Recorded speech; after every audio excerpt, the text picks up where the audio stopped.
안녕하세요, 여러분. 12.3 비상계엄 사태 이후 윤석열 전 대통령 내란 수사가 진행되면서 충격적인 장면이 펼쳐졌습니다. 경찰, 검찰, 공수처, 군검찰이 경쟁적으로 수사에 뛰어들고 이첩과 제이첩이 반복되며 수사는 난전을 거듭했습니다. 누가 내란죄를 수사할 권한이 있는가? 이 혼란이 드러낸 건 바로 수사권 조정의 허점이었습니다. 오늘은 왜 더 정교한 수사권 조정이 필요한지 함께 살펴보겠습니다. 먼저 수사권 조정이 무엇인지 알아야 합니다. 검경 수사권 조정은 검찰과 경찰의 수사구조 문제를 비롯하여 인사, 인력, 자치, 정보, 수사, 치안 등에 관한 대한민국 수사구조 문제입니다.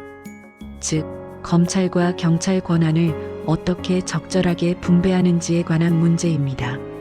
문재인 정부는 국민을 위한 권력기관의 민주적 개혁을 국정과제로 삼았고, 검경 수사권 조정은 공수처 설치, 인권 친화적 경찰 개혁과 함께 가장 핵심적인 권력기관 개혁 과제였습니다. 2021년 수사권 조정의 주요 내용은 이렇습니다. 검사의 수사지휘권을 폐지하고 검사의 직접 수사 범위를 한정했습니다. 경찰에게는 1차 수사권과 일정한 범위에서 수사 종결권이 부여되었습니다. 2022년 5월 9일 검수완박이 단행됐습니다. 국회 본회의를 통과한 개정안에 따라 검사의 직접 수사 개시 대상 범죄가 부패범죄, 경제범죄, 공직자범죄, 선거범죄, 방위사업범죄, 대형 참사범죄 등 6대 범죄에서 부패범죄, 경제범죄 등 2대 범죄로 축소되었습니다. 그러나 윤석열 정부 들어 검수원복이 추진됐습니다. 검찰의 수사권을 다시 강화하려는 시도였죠. 그리고 2025년 6월 4일 이재명 정부가 출범하고 완전한 검수완박 정책을 추진 중입니다. 검수완박, 검수원복, 다시 검수완박. 이렇게 수사권이 왔다 갔다 하는 동안 무슨 일이 벌어졌을까요? 국가수사본부는 내란죄의 수사 주체로서 책임감을 무겁게 느끼고 있습니다. 오종수 전 경찰청 국가수사본부장은 12.3 비상계엄 사태 6일 만에 열린 브리핑에서 내란죄의 수사 주체는 경찰이라는 점을 분명히 했습니다. 경찰과 검찰, 고위공직자범죄수사처, 공수처, 군검찰이 경쟁적으로 수사에 뛰어드는 시점에 나온 발언이었습니다. 2021년 검경 수사권 조정 이후 법적으로 내란죄 직접 수사권은 경찰에 있습니다. 그러나 검찰과 공수처는 수사 개시권이 있는 범죄에 관련 사건은 직접 수사할 수 있다는 규정을 근거로 직권 남용 관련 범죄로 내란죄를 수사할 수 있다고 주장했습니다. 법원은 검찰이 청구한 김용현 전 국방부 장관에 대한 구속영장을 발부하면서 수사 정당성에 힘을 실어줬습니다. 누가 수사할 권한이 있는지조차 명확하지 않은 상황이 벌어진 겁니다. 검찰 특별수사본부에 맞서 경찰과 공수처, 군경찰 국방부 조사본부의 공조수사본부를 꾸렸습니다. 그리고 이첩과 제이첩이 이어지며 수사는 난전을 거듭했습니다. 수사를 조율할 윗선도 부재했습니다. 견제와 균형의 원리가 작동한 것이라 호평하기에는 너무 많은 잡음이 터져나왔습니다. 한 경찰 간부는 내란죄 수사 주도권을 두고 수사기관이 다투게 될 줄은 몰랐다고 말합니다. 국민이 보기에는 황당한 장면이었습니다.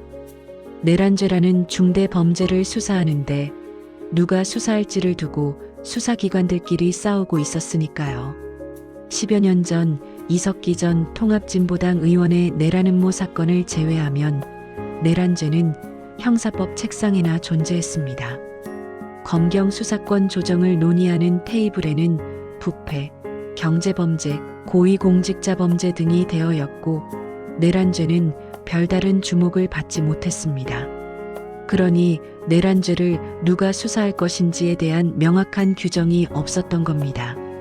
설마 내란죄가 발생하겠어? 라는 안일한 생각이 이런 허점을 만들어낸 것입니다. 수사권 조정에는 근본적인 문제점들이 있습니다. 첫째, 경찰의 역량 문제입니다. 경찰은 수사 역량 자체로는 검찰에 뒤지지 않지만 기소 여부를 결정해야 하는 논리, 판단의 역량은 검찰의 통제를 받아야 할 정도로 많이 부족하다는 지적을 받아왔습니다. 둘째, 부패 가능성입니다.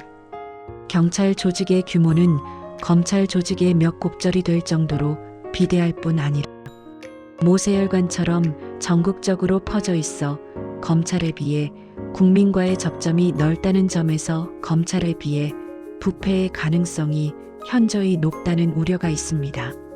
셋째, 법률적 허점입니다. 문재인 정부 시절 검경 수사권 조정과 공수처 신설 등이 이뤄지는 과정에서 발생한 형사사법제도의 혼란과 허점을 윤석열 대통령이 파고들고 있습니다. 윤 전 대통령, 김 전 장관 등 내란죄 주범들이 재판에 넘겨졌지만 여전히 드러나지 않은 진실이 많습니다. 한덕수 전 국무총리, 이상민 전 행정안전부 장관, 김성훈 전 대통령 경호처 차장 등은 아직 경찰 수사가 진행 중입니다. 향후 윤 전 대통령을 증거인멸 교사 혐의로 추가 입건할 가능성도 있습니다. 남은 수사는 조만간 출범할 내란 특검에서 맡게 됩니다. 그러나 매번 특검을 수사 혼선을 정리하는 정가의 보도처럼 쓸 수는 없습니다. 굳이 특검이 필요 없도록 기존 수사기관이 안정적으로 수사할 수 있는 시스템을 구축해야 합니다. 이재명 대통령은 검찰 해체 수준의 개혁을 단행하겠다고 천명했습니다. 문재인 정부의 검수완박과 윤석열 정부의 검수원복이 낳은 관할 논쟁을 매듭 지을 마지막 기회입니다.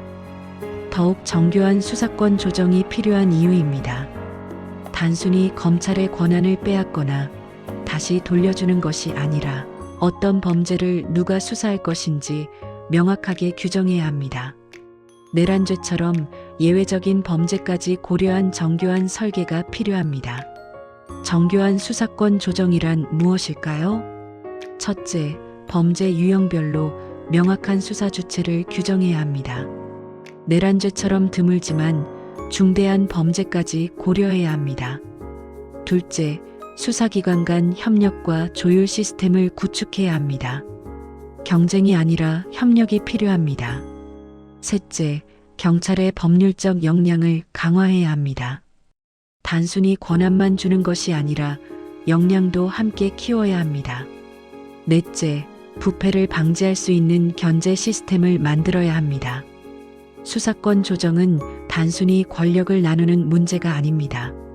국민의 안전과 정의를 지키는 시스템을 만드는 문제입니다. 오늘 정교한 수사권 조정이 필요한 이유에 대해 살펴봤습니다. 123 비상계엄 사태 이후 내란 수사가 드러낸 것은 수사권 조정의 허점이었습니다. 경찰, 검찰, 공수처, 군검찰이 경쟁적으로 수사에 뛰어들고 이첩과 재이첩이 반복되며 수사는 난전을 거듭했습니다. 검수완박, 검수원복, 다시 검수완박. 이렇게 수사권이 왔다 갔다 하는 동안 정작 중요한 것은 놓쳤습니다. 바로 정교한 설계입니다. 이재명 대통령은 검찰 해체 수준의 개혁을 천명했습니다.